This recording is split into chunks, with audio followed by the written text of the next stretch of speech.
Today is the history of victory, sacrifice, celebration, and upon all, remembrance. A tribute is paid to the heroes who sacrificed their lives in Kargil War. Since the partition of British India in 1947 and creation of dominions of India and Pakistan, the two countries have been involved in a number of wars, conflicts and military standoffs. In 1999 May 3rd, Pakistani troops intruded across the line of control and occupied Indian territory in the Kargil district. Soon India launched a counter-attack with major military and diplomatic offensive to drive out the Pakistani intruders.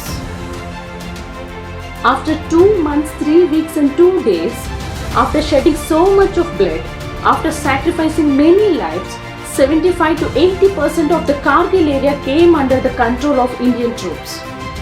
Adding to it, increased diplomatic pressure on Pakistan by United States to withdraw Pakistani forces from the remaining Indian territory resulted in the victory of India on 26th July with loss of life on both the sides.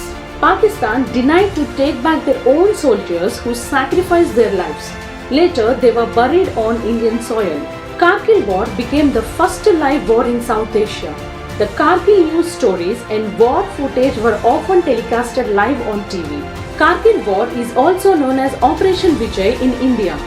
Kargil Vijay Divas is celebrated on July 26 every year in honor of the Kargil War's heroes. For the 527 heroes, a Kargil War memorial and a museum is built in Dras in Kargil district.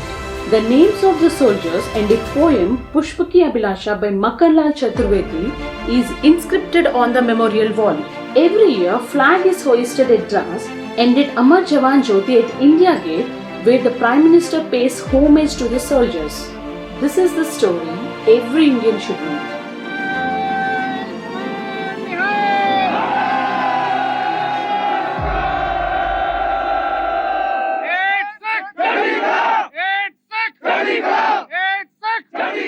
Follow us on Facebook and Instagram and subscribe us on YouTube at Ragashri Video.